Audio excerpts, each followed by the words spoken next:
Ladies and gentlemen, the tribe, where's my picture here? The Acid Capitalist show has rolled into Paris. This is part two. Part two, where I'm about to be educated. I'm just a dumbass, old school macro guy, and I'm going to learn more about do we say, I've got to spit it out. Crypto, I prefer to call. I prefer to refer to the commodity of Bitcoin, but we're going to discuss it further. Apologies, I'm sitting in a reception. I'm at an airport. The noise will probably be a disaster. You can rain down all of your complaints on YouTube et al. 30 minutes. We don't include this little introduction, but you get 30 minutes free. And then the rest is for the Patreon subscribers. But without further ado, let's get this show on the road. We left with a cliffhanger. Remind me about the cliffhanger last week. Where did we get to last week? So me and you are becoming, I think, a bit of a dynamic duo. We had a great chat last week. It was very enjoyable to hear from somebody like yourself with such a wealth of traditional knowledge out there. And we kind of ventured off and left things talking about crypto and the scams in crypto, the kind of Binance FTX saga and everything unfolding, and really kind of asked the question, what is crypto and what is it trying to do? How do you feel about it? Okay, what is the difference between crypto and Bitcoin? Why can't you, where we left the last time, I was proposing, why can't we just have a commodity? Right? Why can't we have one star in the solar system, and that can be Bitcoin, and then we can build this functioning better world where we have Ethereum, and Ethereum. What would Ethereum do again? Remind me. So the best way to kind of understand the difference between Bitcoin and Ethereum and the other cryptocurrencies out there that have different use cases is to kind of look at the lineage. Bitcoin really came about to challenge the traditional kind of fiat systems. It is a technology that basically offers a unit of accounting that people can use instead of the fiat systems. Now, whether that's going to work or not is still to be seen. It's been a bit of a success so far. But Ethereum came about because they looked at Bitcoin and said, we've got some really sound technology here, which is blockchain and distributed ledger technology, which is the idea of multiple entities being able to kind of validate the same thing, and therefore it's trustable. Ethereum looked at Bitcoin and said, hey, why don't we try and add an extra layer of capability to Bitcoin that's called smart contracts? And this is Ethereum basically added an extra layer onto Bitcoin, whereas two individuals could use the blockchain to facilitate a self-executing contract, meaning there's no intermediary needed. In the same way that Bitcoin tried to eliminate the intermediary for payments, sending money, this kind of thing. And now you have 8,000 cryptos that are all trying to do weird and wonderful things, but have built on top of blockchain. So Bitcoin is the commodity. It's like the gold in a world of, a financial world. But you have Ethereum, which would perhaps be the kind of lending and borrowing and contract side of things that could use Bitcoin, if that makes sense. But then blockchain. So blockchain really is just the technology. We've got Bitcoin, and Bitcoin is our gold, and we've got gold in the vaults. We've got Ethereum, which is essentially going to challenge the disparity in risk, not disparity in risk, the disparity of trust, the asymmetry in trust. And it just says, listen, guys, it's verified. Do the job. Don't spend 3 months haggling about it. Let's just do it. Okay. So it's almost like a cryptogram, and it just says, yeah, that is the acid capitalist. He's kosher. Let's do it. Blockchain, then what? So blockchain is used by most cryptos out there. It is blockchain is literally one of the most simple concepts, but people try and make it so complicated. All it is a block that contains the transactions that have taken place. So in Bitcoin's case, for example, AllinCrypto sent Hugh Hendry a Bitcoin. That's stored in this block, and then it's sealed cryptographically, and it's connected onto a chain that is verified and kept a record of by multiple participants, i.e. miners around the world. So all a blockchain is a chain full of blocks that contain transactions that can't be tampered with. And this is the whole concept of a blockchain. So most cryptos out there are blockchains. The crypto part of them is really that they use cryptography. So it's almost a blanket phrase, crypto, that doesn't, it's kind of outdated at this point. And actually now you see the rise of dags, which is a different system that still uses cryptography. That are it's kind of like multiple chains all running as one, opposed to the kind of one chain that Bitcoin is continuously going along and trapping transactions in that can't be changed or tinkered with. So that is blockchain. Basically, a blockchain is a very simple concept that most cryptos out there are built upon. Okay, so again, so I've got my gold. And actually, I'm thinking the blockchain is, if I've got gold bars, I need a security box, and I put it into my blockchain. And then I want to make it portable, and I want to be able to use, I've got French people coming in to check into the hotel. I want to be able to. The worst. I want to be able to try and. Are we even talking yet about transacting? Are we talking about am I talking about my crypto credit card, or are we just talking about, I think we're just presently talking about, I'm purchasing Bitcoin. I'm purchasing it like I purchase gold, in the sense I'm a speculator, and it's an alternative asset.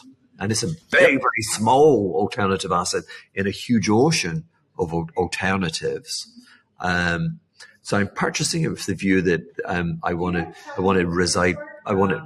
my wealth to reside within this asset class. I have to put it somewhere.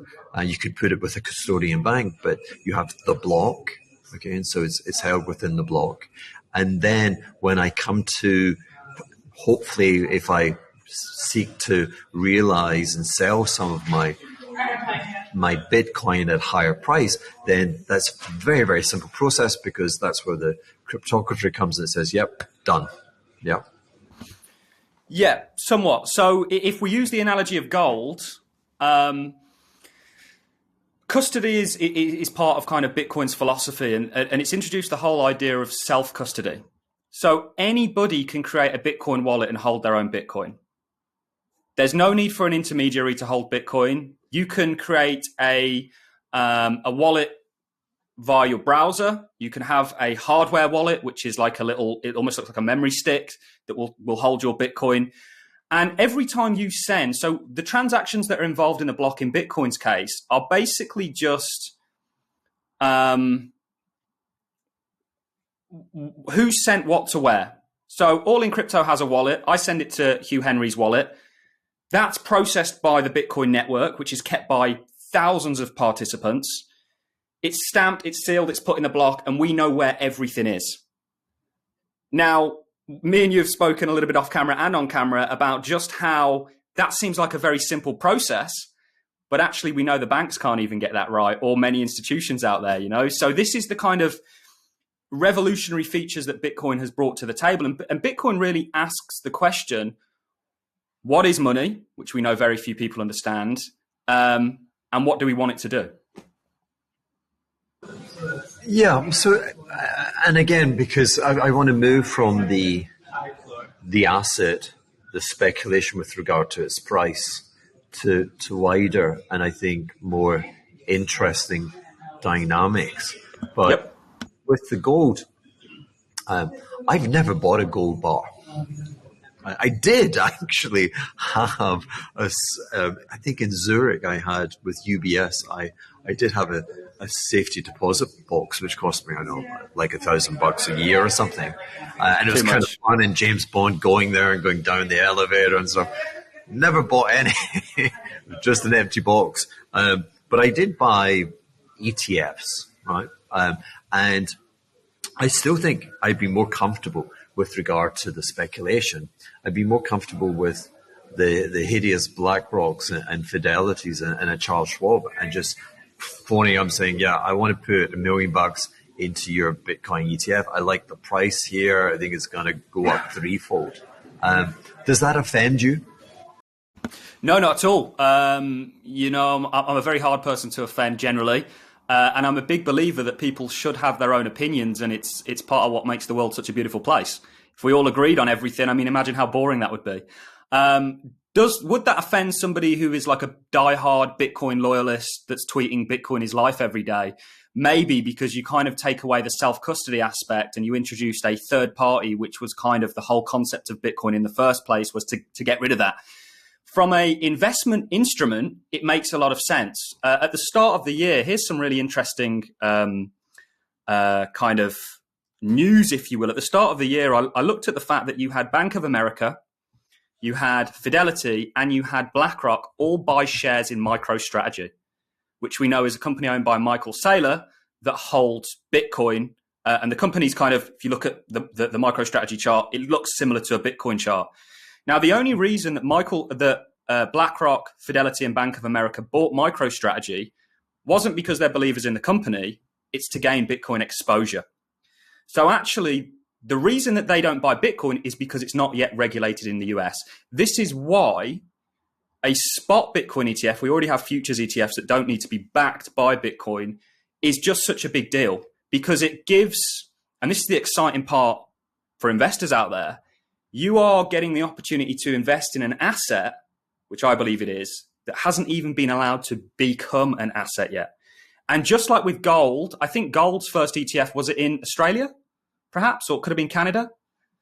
Similarly, you've got the same thing with Bitcoin. You have ETFs in Europe, you have ETFs in Canada, you don't yet have them in America. And it's when America says, just like with gold, stamp, we're going to make this a approved investment instrument, that the game really changes. So it doesn't offend me at all. And actually, I think for many people, an ETF would suit their needs.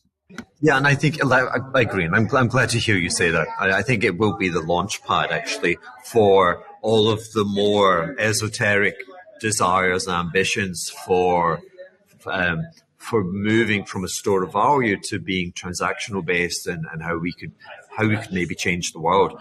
I mean, anyone watching this, get Saylor and me. I mean, Saylor's, he's a smart guy, but I mean, how many times you have to call the bottom with some made ups? I mean, he's not a finance guy. I know that's a good thing. I know that most finance guys are douchebags, okay? But Saylor, God, the mother guy annoys me. He's so promotional, but he's smart. I'm smart. The world wants to see that show. Let's make it happen. People watching this, you can make it happen. Anyway, the thing that it opens up, like you said, the Canadians did an ETF, a Bitcoin ETF, or was it a mutual fund? One or the other. The dreaded is Grayscale. I keep calling it Greystone. That's more like the movie with Tarzan or something. But the Grayscale Trust, which is in the UK dialogue would be an investment trust, in the US it's a closed-end fund. It sat there charging, like, I think 2.4% management fee on a passive fund. Yep. And it could do so because it was, again, to your point, it was the only legitimate, if you will. It was the only kind of way you could, with the regulatory regime in the US, come in as a regulated investor and gain exposure. And then you saw it trading at upwards of 50% premiums to the asset value. And that was speculative, saying, even with 50%, I'm buying it at 10. I think it's going to 20. I'm paying 15 for it. But what they were doing is, of course, as a regulated investor, you could go to the trust and you could ask them to issue stock. So as long as it kept going, it was insane. But that has to change into an ETF. The SEC wouldn't allow them to, because we were still in the old kind of crypto scam environment, where every day my followers are getting texts from someone pretending to be me and asking them to trade. Scuzzy. That regime is changing. BlackRock and Fidelity coming through means that Grayscale almost certainly will get it. I see Kathy Woods is actually going for it as well, no surprise. Do you know, Kathy Woods got an awful lot of heat thrown her way, but I'm going to say this, and maybe it could be not the right thing to say. I actually think ARK's ETF doesn't look too bad here. I know. I'm with you on that. I really don't think it does. Just like I don't think Coinbase looks too bad or Bitcoin looks too bad here, you know? I know, blasphemy. But to your point on Grayscale, there's actually a great trade there with Grayscale, because Grayscale's trust, what a lot of people don't realize about the discount and the premium is the Bitcoin that it actually does represent is still there. So if it's trading at a discount, and why it's got such a bid recently is because if BlackRock have applied for an ETF, a spot ETF, they have a 572 to 1 win ratio on proposals for ETFs. That means that Grayscale, if BlackRock get approved, will get approved. And that premium window instantly gets closed, or discount window instantly gets closed, and the trust becomes redeemable for actual Bitcoin. So there was a trade there that we're quite late in, I think. No, I mean, it's happening. I've been not pushing, I'm not a promoter, but it's free money. I mean, like, you had Bitcoin fell from 69,000 to almost like 15,000, and the discount widened to 50%. So, like, there was a point you could have bought Bitcoin at 7,500 6 months ago, and everyone's like, you know, but at a 50% discount, I'm paying a 4.5% management fee on, you know, if you do the math. I'm like, sure, but it's not going to last. And like, I'm glad you said it. It is there's many odious aspects about that trust, but the Bitcoin is there. If you own it, you know, there's absolutely, I mean, the SEC hate these guys. They've regulated them to death. It is there. And now, just with that news, I mean, the BlackRock news, I think, is about 2 weeks old, and you can begin, I think we're about a 40% discount. So where's Bitcoin today? So let's say 30,000, right? Last time I checked this morning, it was at 30,700. It's right up against resistance right now, significant resistance that once it takes, who knows? You know, you've got a lot of bears out there. We spoke about the background music and opportunities arising when the background music is often different to what the media and everyone's saying. You've got a lot of people that are still very bearish. I think rightfully so. Maybe the timing, which is everything in the markets, perhaps isn't there, but that may have to flip if it continues in this direction. And you've also got the end of Q2 coming up. We'll see what kind of interest we get going into Q3. But it's fascinating what's going on right now. I mean, I've been in crypto for a long enough period of time to remember when all this kind of media attention, them talking about it in Congress, it being taken so seriously, was just a pipe dream, and here we are. The chart looks good. The chart, you know, it's had a bear market. The only thing that it has, and is common to all risk assets, is, you know, there's just a humongous recession, global recession, you know, yep. banging already. I mean, Europe is already. I saw an amazing chart. I'm going to show this chart, and it shows that in Europe, inflation was all headline. You know, like with the Ukrainian crisis, with energy, the way it impacted utility bills, like it was headline. The economy never took off like it did in the US.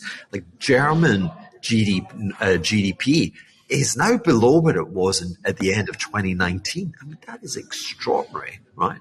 And if you make, I'm not quite sure the adjustment they make. I think it's an IMF statistic, but they kind of normalize and they call it, like, without the headline, European inflation kind of just comes up to the 2% plateaus and it's arcing over again. And I think we were discussing off camera, you know, like yesterday you had the ECB. We are definitely, I mean, money supply is collapsing. We're definitely raising rates again. The German economy is, I mean, orders collapsing and money flowing out. We're definitely raising rates again. These people are clueless, which again is why we're talking about alternatives. But and again, we might discuss it later, but here we are, and the Financial Times today's out with the report that Bank of America coughed up, or someone's found in the filings, that their unrealized treasury bond losses are $100 million. That's a third of book value. You know, so the banking system is very much impaired. In fact, banking 1.0 and why I wanted to have this conversation with you. Banking 1.0 is Zed's dead, right? The Yep. the portability or there's no inertia in deposits. The return structure, the rewards you're getting on time or rather on site deposits, they're still paying you like 35 basis points. To keep the money moving away, they've had to come up to like 3.5-4%. It's killing their net interest margins, their profitability. And the Fed's up here at 5.25%. And they're talking about another 2 more rate hikes on that. So what does that do for your banks? Well, I mean, Can they do it? The danger is that it escalates the pool of money. Now, when money is pooled, that's when you've got Silicon Valley discovered the unthinkable, that actually they had to realize the unrealized loss and they were bankrupt, So these are all the concerns. Now, anyway, so I think we've done that. So, and we're in banking now. And then, so the interesting aspect of how we're in a depression since 2008. Per capita GDP growth pretty much for the world has been abysmal. The data I've got is US centric. And the expansion in incomes for the ordinary, regular per capita person, the average person, right, is tracking way below the expansion of said person in the 1930s. It's a humongous disgrace, but it's a depression. So we've been in it for the best part of 15 years. The kind of last 25 years, we kind of come out of it when there is a revolution in money, or there's a new source, a new supply of money. And in the past, I've cited the discovery of Californian gold, 1850s, yep. The leaching technology from a Scottish engineer in the 1890s that brought South Africa onto the South African mines onto the global stage. The Great Depression really was kind of Bretton Woods and a monetary reorganization. And really it was the 1950s and the establishment of the euro-dollar system, which is an offshore matrix. And we're getting, and all of these systems are ledger-based.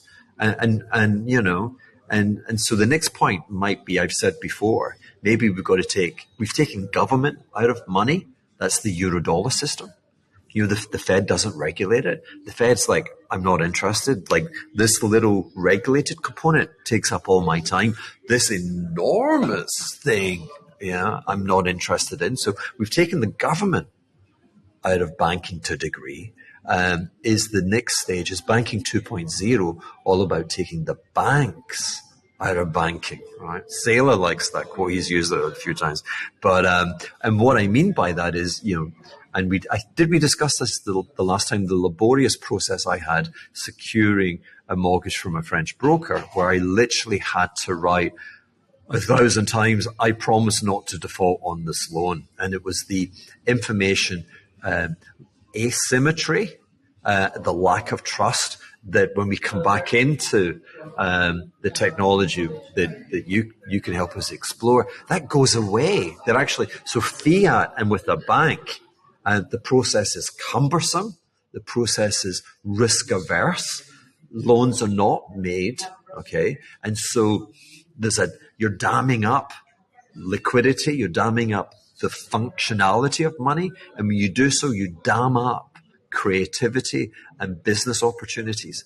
And I think we're so close with Ethereum et al. To where you just say, hey, you are Hugh Hendry. It's all verified before, we see everything's on the chain. You need $5 million, done. So let's talk about that world. Yeah. So that's the world we're moving towards. Everything is changing and blockchain is going to be at the heart of it. Right now, me and you are communicating over the internet, which was a technology, on a computer, which was a technology. We've probably driven a car at some point, maybe today, tomorrow, yesterday, or flown. These are all... Forgive me 1 second, because I have to do this thing for my show. But the people in the cheap seats, the half an hour thing's coming to an end. Patreon, like, you get it. I mean, how much does the Starbucks cost? Like $5, $6, you know? $6, depending on where you are. You know, you drink them every day, right? Say you only drink 5 a week, 5 out of 7. 5 times 6 is $30. There's 4 weeks in a month. It's 120. Like, for $20, you get this thing. Anyway, I'm really sorry. You got to go. We're going to continue. Forgive me for interrupting.